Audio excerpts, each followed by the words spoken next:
Di dalam sebuah hadis yang sahih, ikhwan, dalam riwayat Bukhari, sesungguhnya Rasulullah SAW pernah menyampaikan, dikutip dalam kitab Fadhailus Shahabah, sesungguhnya Rasulullah itu pernah mendoakan, yaitu kepada kaum muhajirin, Allahumma ighfir lil muhajirin wal ansar, Allahumma la aisha illa aishul akhirah.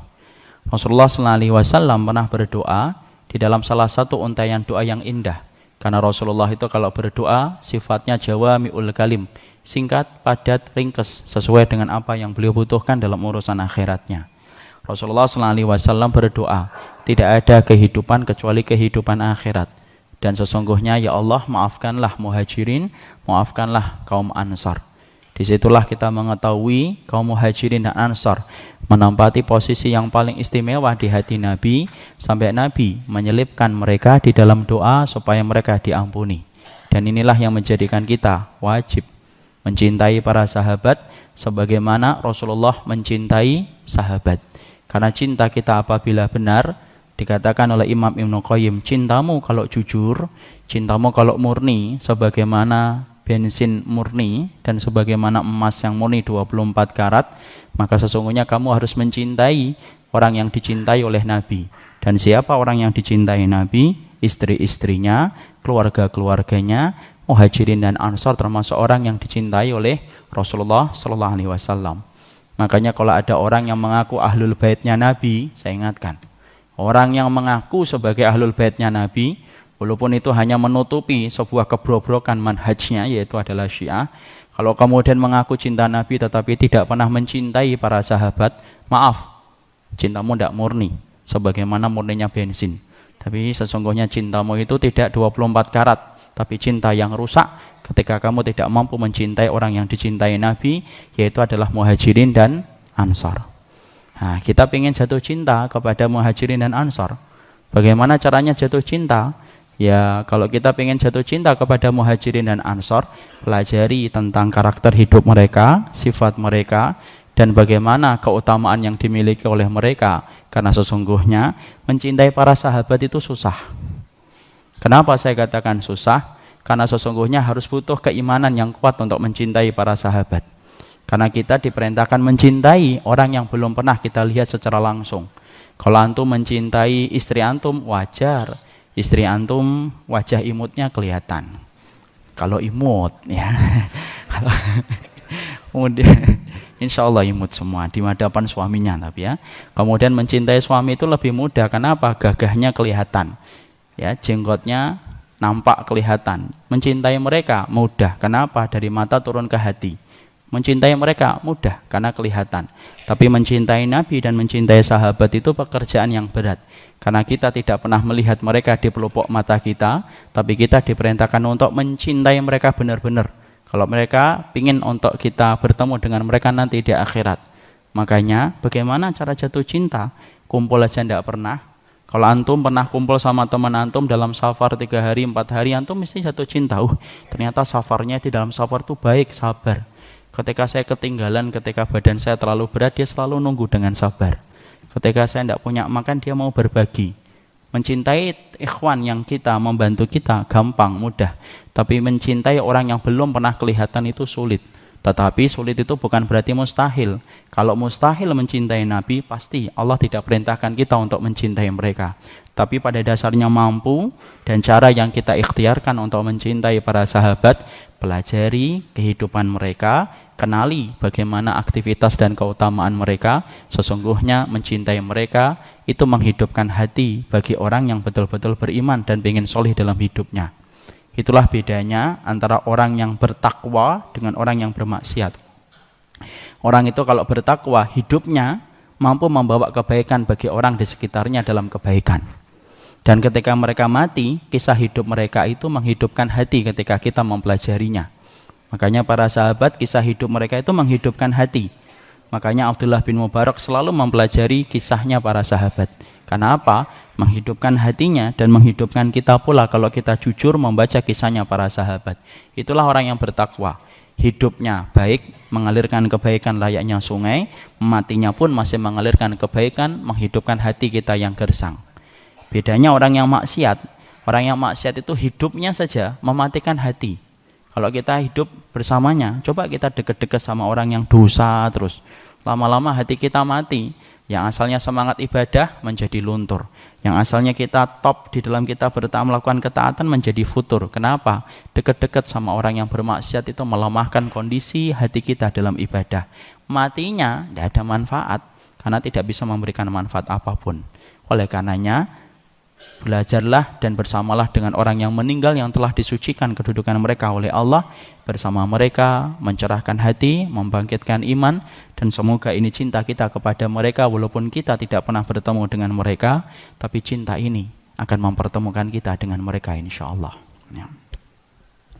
Maka kita kemudian akan mempelajari tentang salah satu sahabat, yaitu adalah Abu Bakar radhiyallahu anhu.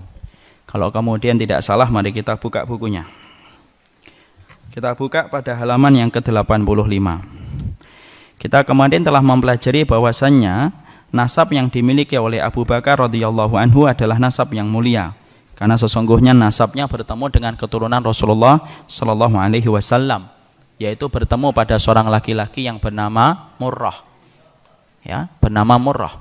Makanya kita harus memahami sesungguhnya nasab itu persoalan yang penting.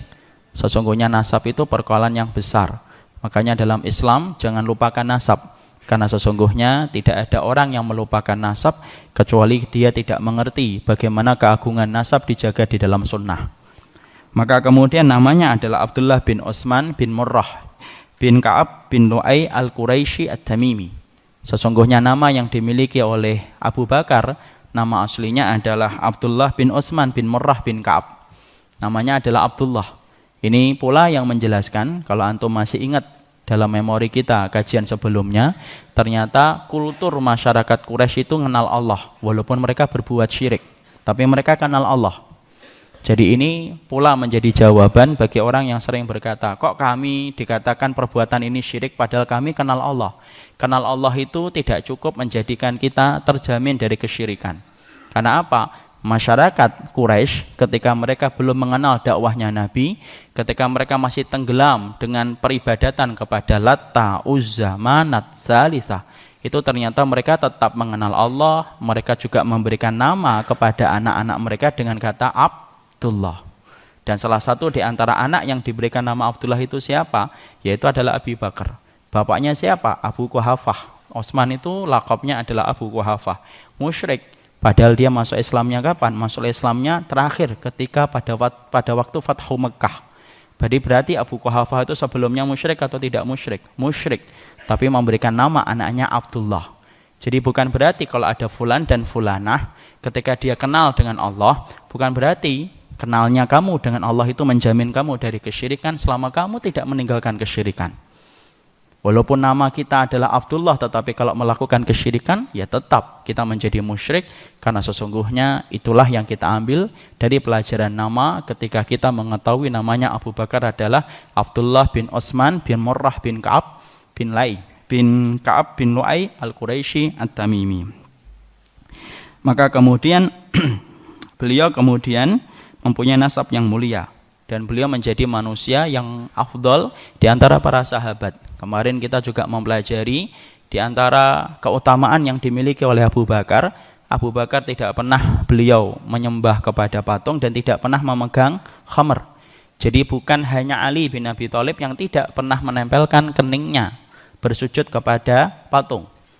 Tetapi Abu Bakar pun tidak pernah menempelkan keningnya ke perut bumi untuk bersujud kepada patung. Kenapa? Karena kita harus hati-hati. Ada celah yang dimanfaatkan oleh orang-orang Rafidhah ketika mereka mengangkat Ali.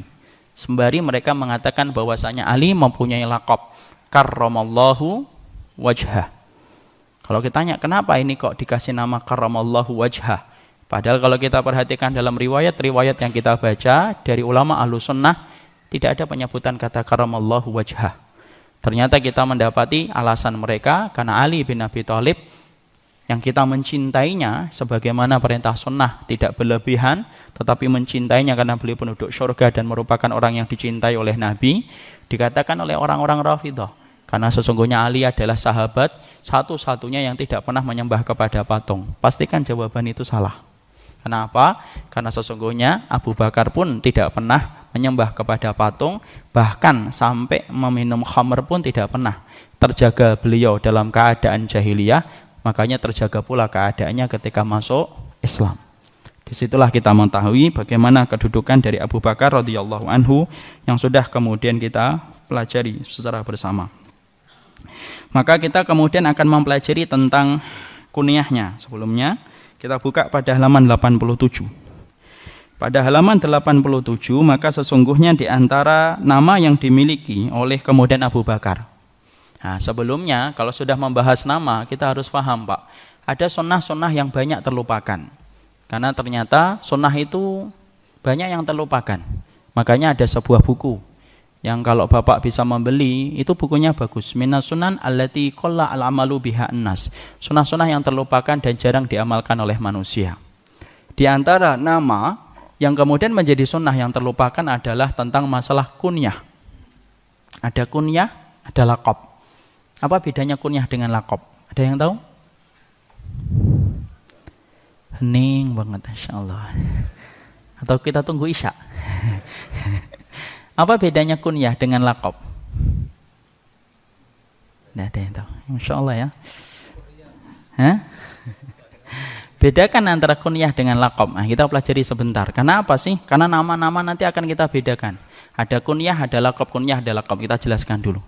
Kunyah adalah merupakan nama panggilan yang dimulai dengan kata abu atau ummu. Itu namanya kunyah. Kunyah, ya. Adapun laqab itu gelar yang tidak selalu dan kemudian tidak ada nama abunya dan tidak ada nama umumnya. Itu kemudian dinamakan dengan laqab. Maka kunyah ini merupakan salah satu sunnah yang hilang dalam kehidupan. Maaf Pak, kita sering sekali mendapati banyak orang ketika mendengar seseorang menyebutkan nama laqab, komentar mereka komentar miring, sembari pedas. Dia berkata, lah namanya Arab-Arab banget, nggak usah gitu, biasa aja, nyantai aja. Udah namanya Bambang ya Bambang, nggak usah Abu siapa, Bambang ya Bambang. Ya, bukan gitu. Nama Bambang tetap nama kita dan itu nama yang kita muliakan. Selama nama itu bukan nama-nama dewa, silakan teruskan. Sunnah tidak melarang nama itu dan tidak pernah untuk kemudian mengkerdilkan nama yang telah diberikan orang tua kita. Selama di situ tidak melanggar ketetapan syariat ketika memberikan nama. Tapi maaf, di dalam Islam, dalam sunnah ada namanya kunyah dan kunyah termasuk sunnah. Jadi bukan berarti bahwasanya orang yang memberikan kunyah itu kemudian mereka itu kearap-arapan, hanya kearap-arapan. Bukan, ini termasuk di antara sunnah. Karena Rasulullah SAW pun memberikan kunyah kepada para sahabat, itu menjadi dalil secara perbuatan bahwasanya Nabi mensunahkan kunyah dalam kehidupan para sahabat. Salah satunya yang kita dapatkan kayak siapa itu? Bukan Abu Bakar. Kayak kemudian contohnya saudaranya Anas bin Malik, ada namanya Abu Umar. Dipanggil itu Abu Umar, padahal masih kecil. Dan kita harus paham, kunyah tidak selalu harus memiliki anak ketika memberikan nama kunyah. Jadi kalau antum mendapati anak antum, anak SD, anak SMP, antum berikan kunyah, itu tidak apa-apa. Jangan kemudian kita komentar, lebay, anaknya SMP diberikan nama-nama Abu, tidak apa-apa. Karena Nabi pun kemudian memberikan nama kunyah kepada para sahabat-sahabat kecil. Salah satunya adalah Abu Umar yang diberikan nama kunyah itu oleh Nabi, saudaranya dari Anas bin Malik. Dan kunyah, maaf, itu tidak selalu bahwasanya harus punya anak baru kemudian memiliki kunyah. Karena banyak sahabat yang mereka tidak memiliki anak tetapi bergelar dengan kunyah. Contohnya siapa? Contoh ambil saja yang gampang, Ibunda Aisyah. Ibunda Aisyah itu kemudian mengatakan kepada Rasulullah, ya Rasulullah, nisauka takanat, sesungguhnya istri-istrimu ya Rasulullah mereka memiliki kunyah. Saya tidak punya kunyah. Padahal kita tahu ya, Ibunda Aisyah itu tidak memiliki keturunan sampai beliau meninggal dunia. Istri-istrimu memiliki kunyah, tetapi saya tidak memiliki kunyah ya Rasulullah. Kemudian Nabi memberikan kunyah kepada Ibunda Aisyah. Siapa itu? Siapa? Ummu Abdillah. Makanya Rasulullah itu punya panggilan banyak kepada Ibunda Aisyah. Ada Ummu Abdillah, ada binti Siddiq. Itu kalau binti Siddiq itu kunyah. Jadi kalau kita misalkan menyiasati, ada di antara antum ditakdirkan oleh Allah tidak memiliki keturunan, belum memiliki keturunan, maka sesungguhnya antum kemudian bisa memberikan kunyah kepada dirinya dengan atas nama nasab ayah kita. Ana misalkan bapak ana namanya Faruk, saya mengatakan Ibnu Faruk, maka itu diperbolehkan. Sebagaimana Nabi memberikan kunyah kepada Ibunda Aisyah siapa? Binti Siddiq. Jadi kadang-kadang Nabi memanggil binti Siddiq, kadang-kadang Ummu Abdillah, kadang-kadang Nabi memanggilnya dengan Khumairah, walaupun ini riwayatnya sangat dilemahkan oleh beberapa orang, di beberapa ulama, dan kemudian ada pula panggilannya adalah disingkat oleh Rasulullah, ya Aish. Jadi Nabi itu menyingkat. Jadi kalau bapak namanya istrinya itu adalah Puspita Maharani, Pus, nah itu boleh. Jadi kemudian karena Rasulullah Sallallahu Alaihi Wasallam, jangan gitu beneran loh ya, nanti pulang-pulang siapa yang ngajarin. Jadi kemudian boleh disingkatkan, misalkan antum namanya Dewi, kemudian panggilan sayangnya Ewi, misalkan boleh, itu antum yang lebih tahu, antum yang lebih ngerti. Tapi kunyah merupakan bagian dari sunnah, dan kunyah tidak selalu harus memiliki keturunan. Jadi kalau antum mendapati ada teman antum, dia memberikan nama, saya namanya Abu Umar. Antum bohong, dusta. Antum kan tidak punya anak, namanya menisbahkan kepada Umar itu dusta. Ada yang ngomong kayak gitu. Maka itu maaf, salah. Karena tidak selalu nama. Kunyah itu bahwasanya betul-betul kita itu punya nama kayak gitu. Contoh Abu Bakar. Abu Bakar itu ada nggak anaknya namanya Abu Bakar? Tidak ada. Rasul kemudian Umar bin Khattab disebut juga dengan Abu Hafs. Bapaknya singa. Tapi ada nggak anaknya yang bernama singa? Hafs? Tidak ada. Abu Dzar. Anaknya namanya Dzar? Tidak ada. Jadi kalau kemudian antum misalkan mendapati seseorang kemudian memberikan nama, saya belum punya anak, sudahlah nama saya Abu, jangan Abu Gosok ya. Jadi kemudian antum menamakan, misalkan antum mencontoh Abu Umar karena antum senang dengan nama Umar, silahkan. Abu Umair silahkan, tidak apa-apa. Dan itu merupakan bentuk dari sunnah yang hari ini tertinggal dari kehidupan kita. Jadi bukan masalah Arab, bukan masalah Indonesia, tidak ada kaitannya dengan itu. Ini merupakan bagian dari sunnah dan kita diperbolehkan untuk itu. Sekarang kalau kita punya anak Ustadz, ya sudah disandarkan kepada anaknya. Ya, kemudian anak itu banyak Ustadz, anak saya ada 10, mana yang saya pakai? Tidak ada paksaan untuk memilih salah satunya. Kalau kemudian memilih laki-laki yang nomor 1, boleh. Misalkan namanya anaknya itu Dewi, kemudian anak yang kedua Sri misalkan, kemudian dia memakai Abu Dewi, silahkan ya. Dia kemudian memiliki anak Ahmad dan kemudian Muhammad, dia namakan Abu Ahmad, boleh. Abu Muhammad boleh. Kalau anak saya protes, ini kejadian ya, ada kejadian, ada Fulanah dan Imu Fulan, Abu Fulan, dia menyebut nama salah satu anaknya Abu Fulan, anaknya protes, Kang Abi itu gimana sih yang dipakai kok namanya kakak terus? Nama saya nggak pernah dipakai.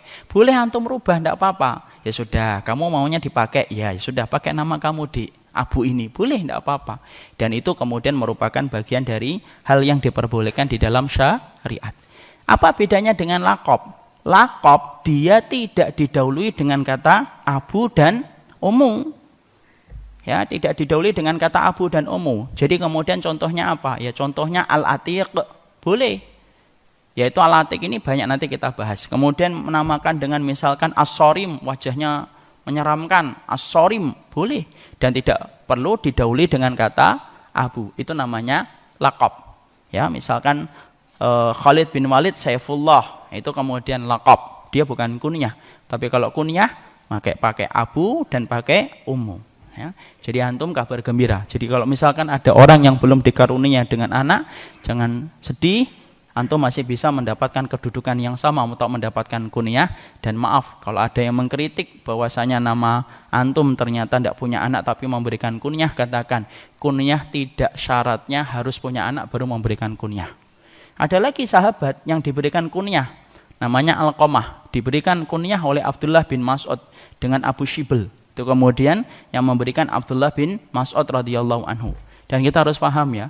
Nah, ini cerita sedikit. Alqamah, nanti di sini ada riwayat yang menerangkan tentang Alqamah bahwasanya Alqamah itu durhaka sama ibunya, itu riwayat itu maudhu, palsu. Jadi kalau kita dulu di SD sering mendapatkan cerita Alqamah durhaka sama ibunya gara-gara senang sama istrinya, sampai kemudian akhirnya ketika mati susah. Lalu kemudian Nabi mengatakan, coba tanya ibunya, mungkin dia itu berbuat salah sama ibunya. ternyata ibunya marah. Ketika ibunya memberikan ridho, baru Alqamah itu gampang untuk meninggal dunia. Sebenarnya intinya bagus memberikan pelajaran tentang masalah birrul walidain. Bapak harus paham ya, namanya seorang laki-laki, berapapun anakmu, berapapun istrimu, maaf, kita ini tetap anak bagi orang tua kita. Ya, jadi pintu surganya bapak ini yang di depan ini, pintu surganya bapak bukan istri. Tapi pintu surganya kita adalah bapak dan ibu kita. Pintu surganya wanita, istri itu siapa? Suami. Jangan sampai kemudian urutan ini berubah. Kalau urutan ini berubah, rusak semuanya. Akhirnya apa? Kita mendapati kemudian orang menempatkan istrinya layaknya pintu surga dirinya, meninggalkan ibu dan bapaknya. Maaf, tidak ada kejahatan yang Allah segerakan adabnya di dunia sebelum adab itu Allah sempurnakan di akhirat, kecuali kejahatan kepada orang tua. Karena sesungguhnya Allah tidak pernah memasukkan seseorang ke dalam surga sampai dia mendapatkan keridhaan ibu dan bapaknya. Makanya Imam Al-Zahabi menerangkan di depan pintu surga itu ada sebuah tempat a'raf yang tinggi. A'raf dia disebutnya. Tempat itu salah satunya dihuni oleh siapa? Salah satunya adalah mujahid yang dia meninggal dalam peperangan, dia nengat dengan niat ikhlas karena Allah. Tapi dia nggak bisa masuk surga. Loh kok bisa? Kan harusnya jihadnya dia ketika ikhlas tidak ada tempat untuknya kecuali adalah surga. Karena mujahid ini dulunya durhaka kepada ibunya dan bapaknya. Dia tidak bisa masuk neraka. Kenapa? Api neraka diharamkan bagi Allah untuk membakar jasad yang darahnya menetes di jalan Allah. Diharamkan oleh Allah. Tidak bisa bakar itu. Sebagaimana api tidak bisa membakar Ibrahim alaihissalam. Tapi dia tidak bisa masuk surga. Kenapa kok tidak bisa masuk surga? Ya karena dia telah durhaka kepada orang tuanya. Makanya Masya Allah perhatikan betul masalah orang tua ini. Terutama bapak-bapak. Bahkan maaf Pak, kalau boleh cerita dikit. Kalau bapak ada masalah dengan anak, coba deh periksa hubungan bapak dengan orang tuanya. Kenapa? Kalau di situ ada kerusakan, maka Allah memberikan kepada kita musibah. Salah satunya melalui anak-anak yang juga rusak hubungannya dengan kita dan kepada orang tua kita. Ini ada kisah nyata. Ada seorang ikhwan bapak-bapak di Bekasi Timur. Saya ketika berkunjung ke beliau ini jual habatus sauda, madu dan yang lainnya. Maka kemudian beliau cerita, Ustadz ada yang pernah datang ke rumah saya. Beli habatus sauda, beli madu. Lalu kemudian nampak di wajahnya guratan kesedihan. Saya tanya, ada masalah apa Pak? Kemudian beliau berkata, ini Pak, anak saya ini Masya Allah kecanduan dengan gadget, kecanduan dengan permainan. Ya, waktu dulu masih ada permainan online, game online. Jadi kemudian sampai anak saya ninggalin rumah, kemudian berhari-hari, sekolahnya berantakan, studinya berantakan. Sang bapak, sang ikhwan ini, karena dia tahu tentang kedudukan orang tua, coba bertanya, Pak, masih punya orang tua enggak? Masih Pak. Di mana? Di sebuah kampung, di sebuah kota kecil. Kemudian sang ikhwan ini memberanikan diri untuk bertanya, Bapak pernah enggak ada masalah dengan orang tua? Sang konsumen ini akhirnya jujur, iya Pak, saya punya masalah, saya tidak setuju dengan pendapatnya Bapak, bla bla, panjang lebar. Kemudian sang ikhwan ini berkata, karena ikhwan ini ngerti kedudukan orang tua, coba Pak, biarkan aja anaknya Pak, anaknya biarkan, enggak usah dicari terus. Nanti kalau uangnya habis, lapar, pulang dia insya Allah. Tapi kemudian yang Bapak harus perbaiki adalah mungkin hubungan Bapak dengan orang tua. Kalau mampu Bapak, kalau mungkin mampu, Bapak pulang sama istri, coba deh khidmah semaksimal mungkin kepada orang tuanya. Masya Allah, sang ikhwan ini ketika memberikan nasihat, mungkin datang dari hati, terbuka konsumen itu untuk menerima nasihat itu. Dia kemudian berterima kasih, pulang, dia kemudian akhirnya mengajukan cuti dari kantornya, kemudian bersama dengan istrinya, kemudian pergi ke rumah orang tuanya, sang bapak di satu kota kecil. Di situ dia khidmah selama sepekan, Masya Allah, sepekan. Kemudian betul-betul menebus kesalahannya, dia rela untuk selalu kemudian menerima bapak. Ingat ikhwan, bapak kita bagaimanapun mereka, walaupun mereka dalam keadaan salah, berikan udzur. Karena mereka hidup pada zaman yang beda dengan zaman kita, di mana mungkin ilmu kita tidak sama dengan apa yang dulu mereka pelajari. Kemudian dikasih udzur, takzim dan yang lainnya. Sepekan ikhwan, sepekan. Kemudian pulang, kemudian sang anak itu ternyata dalam sepekan itu tidak pulang. Tetap dibiarin. Dibiarin sampai Allah betul-betul memberikan balasan. Tidak perlu nunggu di akhirat. Sang anak tiba-tiba pulang, kemudian akhirnya tidur dan yang lainnya. kemudian akhirnya makan, berhari-hari tidak keluar. Sebagaimana biasanya, kalau dia pulang sebentar keluar lagi. Sang bapak sampai berkata, nak, kok kamu tumben tidak keluar? Habis uangmu, nih bapak kasih kalau pengen masih mau bermain. Sang anak tiba-tiba jawab, enggak lah pak, udah bosen, gitu-gitu aja mainnya. Insya Allah. Sampai kemudian akhirnya sang anak di rumah, kemudian beberapa waktu diajak kajian, dan akhirnya Masya Allah, hari ini kemudian baik kedudukan dan muamalah dia dengan orang tuanya, ya salah satunya dengan anak tadi, dengan orang tuanya. Ketika orang tuanya memperbaiki hubungan dia dengan orang tuanya. Jadi saya ingatkan, kalau antum ingin mendapatkan anak menjadi qurrata ayun, salah satunya kok ada yang masalah, ikutilah pendapat para salaf. Coba dilihat hubungan kita dengan orang tua kita, maka ketika kita memperbaikinya, Allah ngasih kontan, Allah akan perbaiki hubungan anak kepada kita sebagaimana kita telah memperbaiki hubungan kita dengan orang tua kita.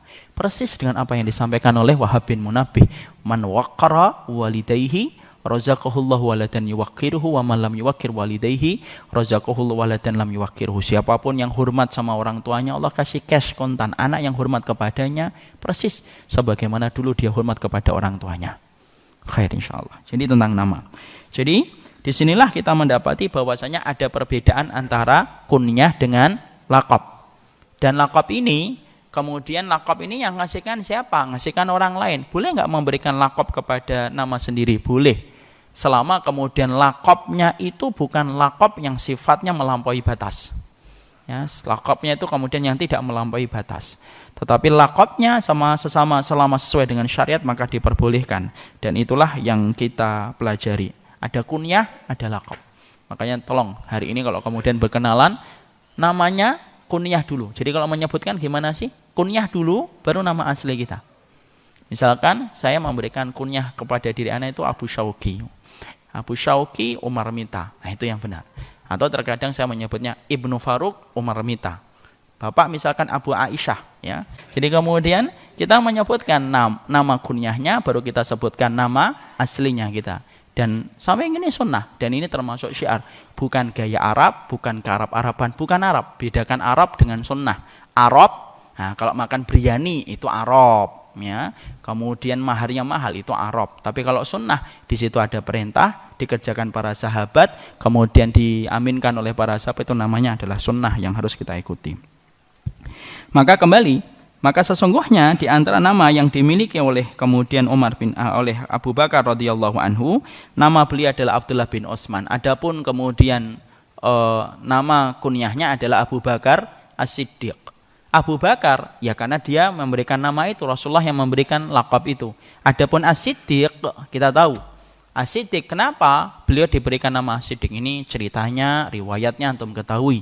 Karena beliau merupakan orang yang pertama atau orang yang membenarkan Nabi ketika peristiwa Isra Mi'raj itu diturunkan. Jadi ketika peristiwa Isra Mi'raj itu kemudian datang, maka sesungguhnya ada beberapa sahabat yang kembali murtad setelah dia mendapati kejadian itu. Saking beratnya untuk beriman kepada apa yang disampaikan Nabi. Antum bisa bayangkan ikhwan, bagaimana ada seseorang pada zaman itu kemudian mengaku perjalanan dari Masjidil Haram ke Masjidil Aqsa, kemudian naik ke Sidratil Muntaha, kemudian balik lagi. Paginya sudah berada di Mekah. Akal tidak menjangkau, nalar tidak menjangkau dan tidak mampu untuk memahami tentang itu. Tapi lihat perkataan dari Abu Bakar ketika mendengar ucapan itu. Dan antum harus paham, ketika Rasulullah menceritakan tentang Isra Mi'raj, saat itu Abu Bakar tidak bersama dengan Rasulullah. Jadi saat itu terpisah tempatnya. Bagaimana Ustadz bisa mengatakan itu? Karena para sahabat, karena orang musyrikun ketika mengetahui ada beberapa orang yang kembali murtad setelah mendengarkan kisahnya Rasulullah ketika menceritakan Isra Mi'raj, mereka senang. Wah, dan mereka langsung berhasrat untuk memurtadkan Abu Bakar. Ini menunjukkan posisi Abu Bakar dalam Islam itu kuat betul. Sampai-sampai orang-orang Quraisy musyrikun tidak ada yang mereka ingin murtadkan kecuali salah satunya Abu Bakar. Mereka bergegas mencari Abu Bakar. Jadi kemudian yang menyampaikan peristiwa itu adalah orang-orang musyrikun. Jadi Abu Bakar tidak mendengar langsung dari Rasulullah SAW. Maka ketika kemudian dicari ketemu dengan Abu Bakar. Lalu mereka berkata, ya Abu Bakar, ala ta'lam ma hadatsa sahibuka? Abu Bakar, Kamu ngerti nggak yang diceritakan baru saja temanmu itu? Kemudian Abu Bakar berkata, apa yang diceritakan oleh temanku Rasulullah Muhammad? Temanmu cerita begini, bahwasanya dia melakukan perjalanan dari Masjidil Haram ke Masjidil Aqsa sampai naik ke Sidratil Muntaha. Kamu percaya nggak semacam itu? Perhatikan jawaban Abu Bakar sampai dia diberikan laqab, dan laqab ini disebutkan oleh Allah di dalam Al-Quran dalam surat Az-Zumar 33. Yaitu kemudian ketika dia kemudian mengatakan apa? Yaitu adalah laqad shadaqa huwa. Sesungguhnya kemudian telah benar apapun yang diucapkan oleh Muhammad Rasulullah. Bahkan untuk menutup ketika orang-orang musyrikun ingin untuk membuat keraguan, perhatikan jawabannya. Lau qala fi ma huwa ab'adu min dzalika la usaddiqannahu. Itu gambarkan iman tuh.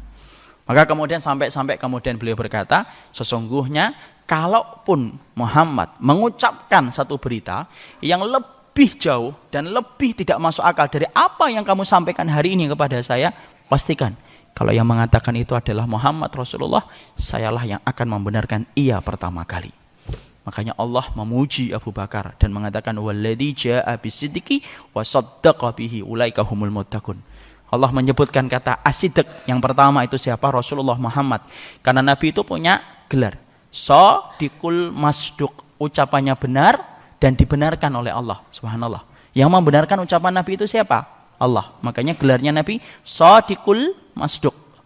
Kemudian sidq yang kedua itu siapa? Abu Bakar. Dan itu Allah sebutkan di dalam Al-Quran, kita baca setiap harinya, setiap waktunya dalam surat Az-Zumar, sampai rotasi bumi ini berputar, nama itu indah dalam lorong sejarah, dalam setiap kalam-kalamnya Allah. Itulah Abu Bakar. Jadi Masya Allah, disitulah kita memahami, kalau sudah bicara ayat, jangan kenakan akal. Iman kita kepada Quran itu pasti akan ditanya oleh Allah Subhanahu wa taala. Syekh Utsaimin rahimahullahu taala beliau menjelaskan, sesungguhnya ketika kita bermuamalah dengan Quran itu ada dua, yaitu adalah qiraah lafdhiyah dan qiraah hukmiyah. Qiraah lafdhiyah itu apa? Baca, mentadaburi maknanya, mengetahui tafsirnya, itu qiraah lafdhiyah. Tapi yang paling penting bukan qiraah lafdhiyah, yang paling penting adalah qiraah hukmiyah. Hukmiyah itu apa? Tunduk, patuh. Sampai kita tidak patuh, tidak tunduk kepada apa yang Allah maksudkan di dalam Al-Quran, Masya Allah, itu perkara ringan. Maaf, itu subversif kita, makhluk di hadapan Allah. Ketika kita berani menentang apa yang telah dijelaskan oleh Allah Subhanahu wa taala. Ya. Jadi itu yang kita harus pahami, kita memahami Al-Maidah sesuai dengan apa yang disampaikan di dalam Islam. Sesuai dengan apa yang disampaikan di dalam hasanah syariat dari riwayat-riwayat yang sahihah. Makanya kembali kepada peristiwa tadi, disitulah kita paham. Jangan pernah menggunakan akal, karena akal itu kemudian terkadang terbentur ketika kita belum punya kemampuan untuk memahami itu.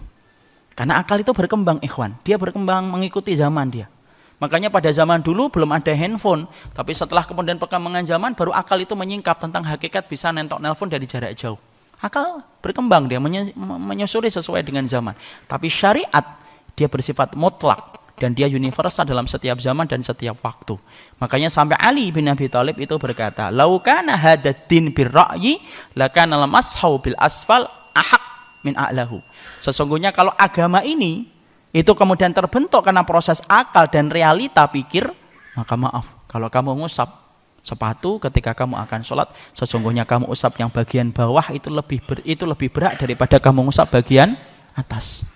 Makanya kemudian salah satu di antara orang yang akhirnya bisa betul-betul menerima sunnah itu gara-gara masalah akal itu Imam Muzanni. Siapa itu? Muridnya Imam Syafi'i rahimahullahu ta'ala. Jadi kemudian disitulah kita memahami Abu Bakar As-Siddiq adalah orang yang beliau betul-betul beriman kepada Allah dan beriman kepada Rasulullah. Sampai kemudian disebutkan namanya dan diabadikan di dalam surat Az-Zumar. Karena keimanannya ketika beliau mempercayai terhadap apa yang disampaikan oleh Rasulullah. Dan betul-betul beliau menafikan akal. Realita akalnya, logikanya ketika sudah bicara tentang ayat. Maka sama kita, sama kalau sudah bicara tentang hadis, sudah bicara tentang ayat, tolong pinggirkan sebentar itu akalnya. Gunakan akal itu dalam perkara-perkara duniawi. Mau kemudian buat rumah, gunakan kreasi akal kita. Mau kemudian menjadikan mobil kita menjadi tambah nyaman, silahkan gunakan akal kita dan realita logika kita untuk kemudian kita untuk menikmati dunia. Tapi kemudian kalau sudah bicara tentang ayat dan hadis, kesampingkan. Karena sesungguhnya Apabila kita mendewakan akal, sesungguhnya yang terjadi adalah kita tidak beriman kepada Allah secara utuh dan secara sempurna. Makanya saya sampaikan sebuah kisah. Imam Muzani mungkin saya pernah sampaikan, Imam Muzani dibentak sama Imam Syafi'i gara-gara mengagungkan akal. Jadi ketika Imam Muzani, salah satu ulama besar dari madhabnya Syafi'i, berkata, Imam Syafi'i, aku datang pengen tanya, karena ada satu masalah akalku yang tidak bisa aku pahami. Imam Syafi'i marah.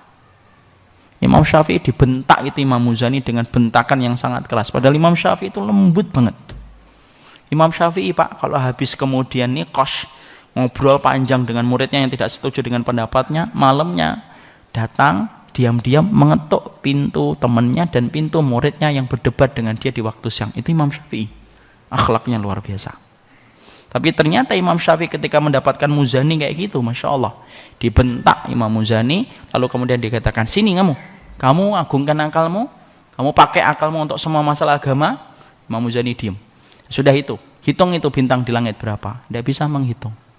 Kamu lihat itu kemudian bulan itu, kamu lihat itu kemudian bulan itu, bintang itu terbuat dari apa, dan bulan itu terbuat dari apa, aku tidak tahu terbuat dari apa. Kemudian Imam Syafi'i ngomong, kamu bisa wudu tidak? Bisa. Aku kasih persoalan tentang wudu, dikasih 10 persoalan tentang wudu. Imam Syafi'i kepada Imam Muzani, 10 pertanyaan Pak tentang wudu Pak, hanya bisa dijawab 4. Alhamdulillah ya, kalau jamaah salam mungkin 1. Kemudian Imam Syafi'i berkata, kamu itu ya, saya tanya bintang jumlahnya berapa, tidak bisa jawab. Saya tanya bintang itu terbuat dari apa, kamu tidak bisa jawab. Aku tanya tentang wudhu yang setiap harinya kamu lakukan, hanya bisa menjawab 4 dari 10 pertanyaan. Akal semacam itu pengen memaksakan semuanya dari perintah Allah dan hadis Nabi dengan akalmu, tidak akan nyampe. Beriman sama Allah, belajar yang benar, Allah akan sampaikan kebenaran kepada hatimu. Masya Allah. Bentakan itu menjadikan Imam Muzani menjadi ulama besar, Masya Allah. Dibentak Imam Syafi'i jadi ulama. Bapak saya bentak, rame grup besok, ya. Jadi kemudian Masya Allah, itulah para ulama. Ulama itu kalau disindir, orang dulu kalau disindir Pak jadi ulama besar. Contohnya siapa itu? Imam Ad-Dhahab, salah satunya Dawud Ad-Dhahiri, kemudian kalau tidak salah, dia pernah diingetin masuk masjid habis asar tidak sholat, kemudian ngomong, kamu itu ya bodoh banget, masuk masjid itu sholat tahiyatul masjid. Oh, sholat tahiyatul masjid. Kemudian dia masuk lagi hari berikutnya, habis asar sholat dia tahiyatul masjid. Nah, kaum itu adalah kaum yang kemudian berpendapat bahwasanya habis sholat asar tidak boleh sholat sunnah, walaupun yang roji yang kuat boleh sholat sunnah kalau punya sebab. Dia sholat, kemudian orang itu ngomong, bodoh ya, habis sholat asar kok sholat sunnah, tidak boleh. Kemudian dia bingung, ini saya sholat, dibilang bodoh, enggak sholat. Akhirnya jadi ulama Pak, Masya Allah Pak. Bapak dibilang bodoh, nangis seminggu itu, enggak jadi ulama juga. Disitulah kita memahami, as-siddiq itu kemudian mengajarkan kepada kita keimanan total itu adalah kepatuhan kita kepada syariat. Makanya kalau kemudian kita sudah mendapati sebuah kitabullah dan sunnah bicara, pertanyaan kita cuma satu, bagaimana dalilnya, disertai bagaimana pemahaman para sahabat. Sudah selesai, sudah. Kita beriman kepada Allah, sami'na wa ata'na. Persis dengan apa yang dikatakan oleh Imam Az-Zuhri. Imam Az-Zuhri itu kalau dia mendapatkan sebuah ayat dibacakan kepada beliau diam, Imam Az-Zuhri. Sudah disampaikan semuanya, kemudian beliau berkata, minallahi al-ilmu, wa ala rasuli al-balag, wa alaina bitaslim. Ilmu itu datangnya dari Allah. Nabi telah menyampaikan. Sikap saya menjadi umatnya Nabi cuma satu, menyerahkan seluruh kehidupan saya diatur oleh Nabi Shallallahu Alaihi Wasallam dan diatur oleh Allah Subhanahu Wa Taala. Itulah sikap yang benar. Ustaz, gimana kalau kita beriman kepada satu perintah, tapi kita belum mampu mengamalkan? Maka kemudian selama kita tidak menentang hukumnya, maka semoga Allah mengampuni kita. Ya. Jadi misalkan antum mendapati tidak boleh nyentuh perempuan, walaupun salaman itu. Karena apa? Karena hadisnya sahih. Ya, li ayut ana fi ra'si ahadikum bi makhitin min hadidin khairun lahu min ayyamus sayyada imratin min ghairi mahramin. Contoh ini satu hadis. Kita belajar satu hadis, tidak boleh di dalam sunnah seorang laki-laki menyentuhkan kulitnya dengan tangan perempuan yang bukan mahramnya. Kita beriman kan hadisnya gimana? Sahih. Nabi nyentuh perempuan yang bukan mahramnya? Enggak. Para sahabat menyentuhkan tangannya kepada para wanita yang bukan mahramnya, enggak, sudah selesai. Tapi ala kulli hal ternyata kita di kantor, di keluarga besar, kita belum mampu mengamalkan. Maka kemudian setidaknya kita beriman, walaupun terkadang kita masih melakukannya. Tapi kita tidak mengingkari hukum itu walaupun kita belum sempurna mengamalkannya. Itu beda dengan orang yang kemudian mereka ketika kemudian mengetahui satu perintah, dia berat untuk melakukan perintah itu, kemudian dia menafikan. Ya sudahlah, Allah enggak gitu-gitu amat, yang penting itu enggak ada syahwat, enggak sengkring-sengkring, itu enggak apa-apa. Enggak ada lah kayak gitu. Itu namanya sudah mengingkari hukumnya, enggak mau patuh. Itu beda. Sama-sama mungkin menyentuh, tapi yang satu kemungkinannya dimaafkan oleh Allah lebih besar daripada yang kedua. Kenapa? Yang kedua sudah disertai dengan pengingkaran terhadap sunnah yang telah sampai kepadanya dalil. Beda atau tidak beda? Beda. Orang tidak berjilbab, tapi yang satu meyakini, saya belum bisa berhijab memang, tapi saya tidak mengingkari hijab itu wajib, tapi apalah daya, saya belum mampu untuk berhijab, saya belum mendapatkan imam yang baik untuk membimbing saya. Contoh, itu namanya modus, ya. Maka kemudian dia belum mampu nih, belum punya untuk kemudian mendapatkan itu, ya kemudian dia lebih baik, walaupun dosa ya, tapi kemudian keimanannya kepada ayat itu, maka kemudian insya Allah dengan diiringi waktu selama dia bertobat nantinya, itu masih bisa dimaafkan oleh Allah. Tapi beda dengan orang yang ketika dia mengatakan jilbab, dia mengatakan jilbab itu tidak wajib kok, yang penting hati. Beda enggak kedudukannya di sisi Allah? Beda, sama-sama tidak pakai jilbab. Yang satu menolak, yang satu tidak pakai jilbab, tapi tidak menolak dengan hatinya, dia tetap yakin. Yang satu tidak pakai jilbab, tapi disertai dengan penolakan. Yang penting itu hati. Buat apa dijilbabin tapi hatinya tidak benar? Coba kalau kayak gitu Pak, di jalan Pak, tidak usah pakai helm, saya sarankan. Jadi kalau ditangkap polisi, mana ini helmnya? Loh Pak, yang penting hati saya pakai helm. Itu pasti ditangkap sama polisi, didenda. Ini kemudian enggak, polisi aja enggak mau nerima Pak. Oh, yang namanya helm itu di sini, bukan di sini. Itu polisi Pak. Masya Allah, makanya kalau ada orang ngomong kayak gitu tuh Masya Allah gampang membantahnya. Jadi kalau dia ngomong jilbab di hati, sudahlah pakai helmnya di hati, ya. Enggak usah pakai NSNI, enggak usah. Disitulah kita paham. Jangan sampai kita menolak apa yang disampaikan oleh Allah dan Rasulnya. Maka kemudian Nabi, selain memberikan kata as-siddiq, maka kemudian Nabi memberikan kata al-atiq. Nah ini al-atiq, para mu'arrikhun berbeda pendapat. Al-mu'arrikhun itu apa? Ahli sejarah. Al-atiq itu berdasarkan dari doanya ibunya. Jadi ibunya itu sempat pernah berdoa, Allahumma in hada atiquka minal mauti fahabli. Ya Allah, ini menunjukkan orang musyrik dulu itu kenal Allah. Ya Allah, kalau anak ini selamat dari kematian, maka tolong kasihkan anak ini kepada saya. Karena ternyata ibunda Abu Bakar radhiyallahu anhu itu adalah ibunda yang ketika melahirkan Abu Bakar cukup lama betul baru mendapatkan keturunan.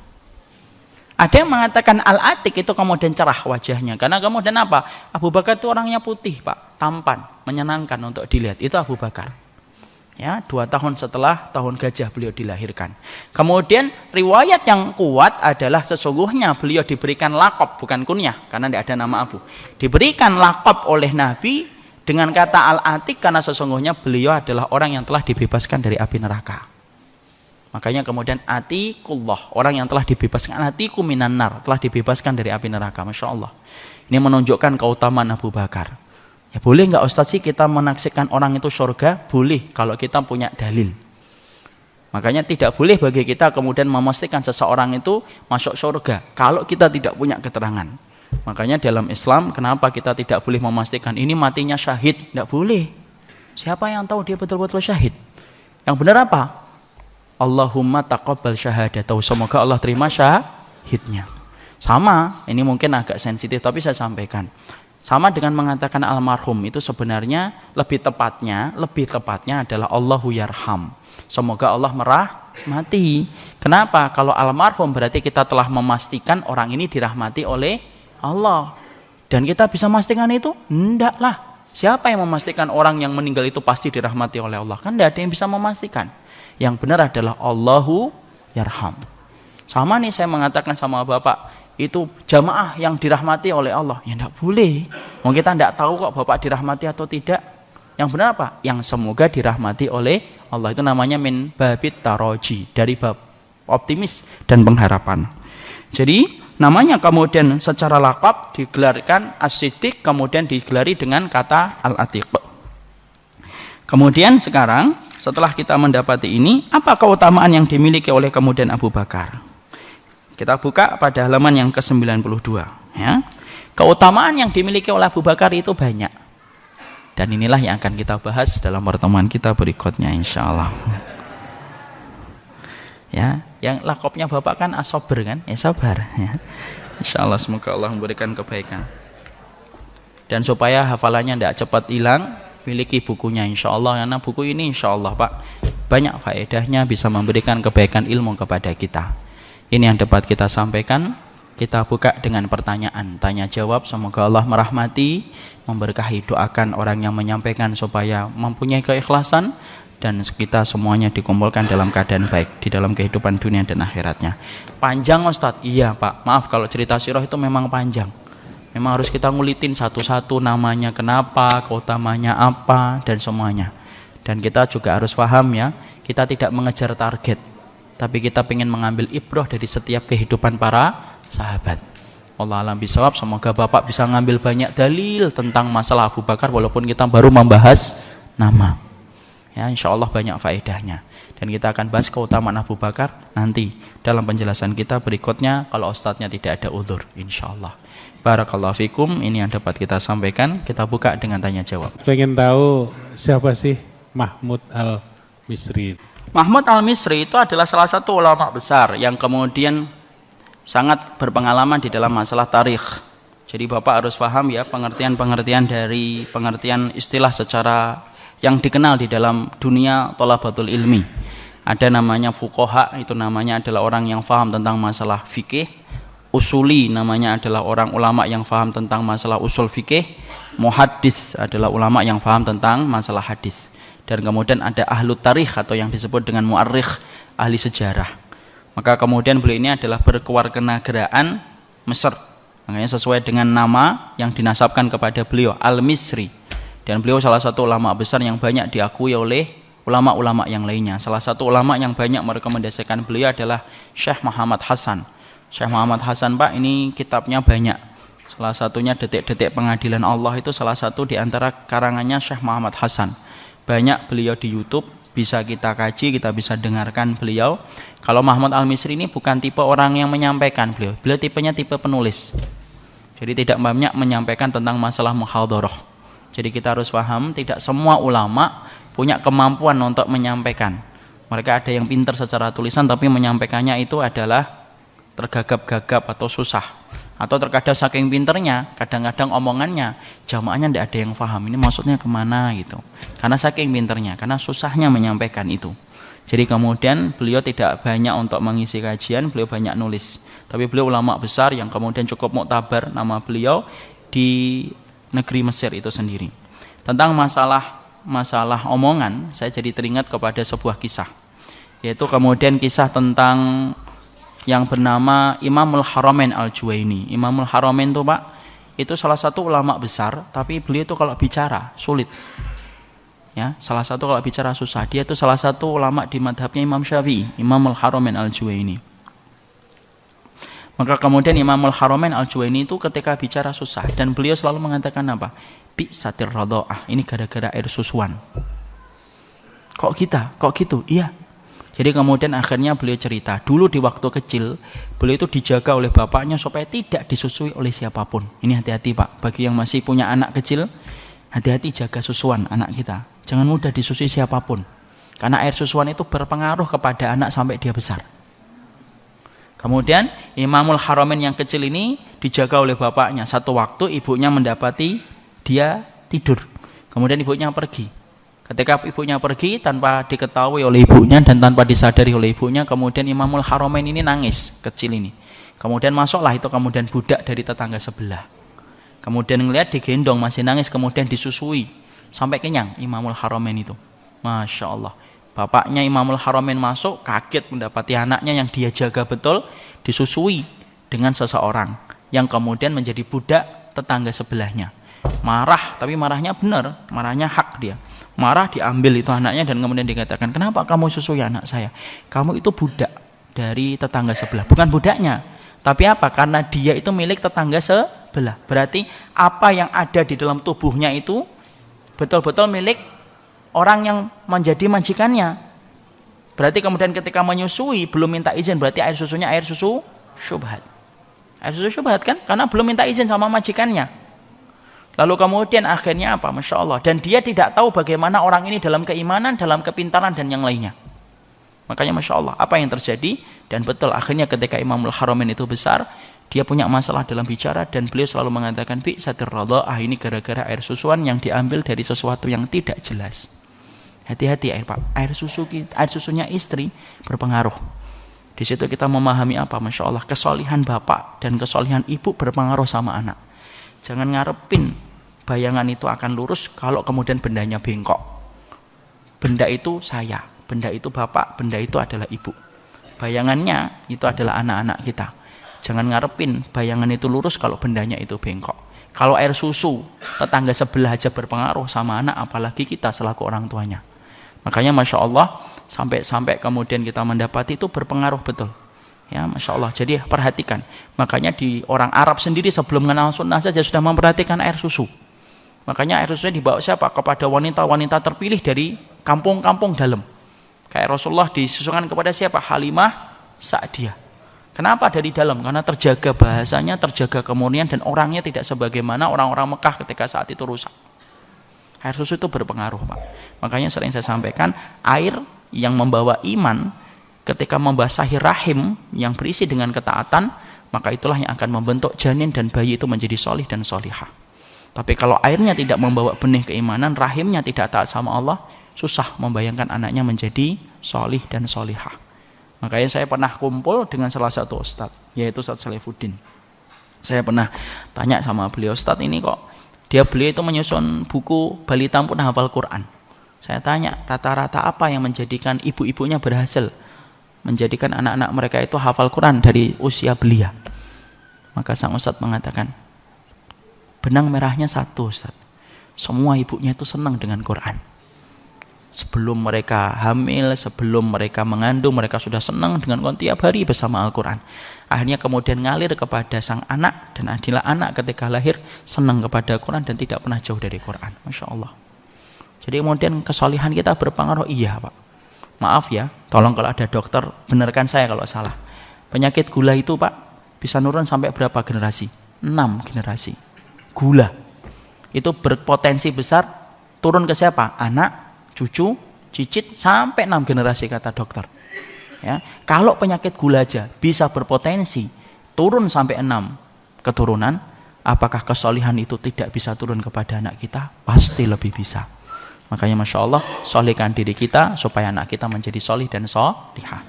Kemudian di sini, kemudian ditahqiq oleh banyak ulama yang lainnya. Wallahu alam, saya tidak mengenal masing-masing ulama satu persatu.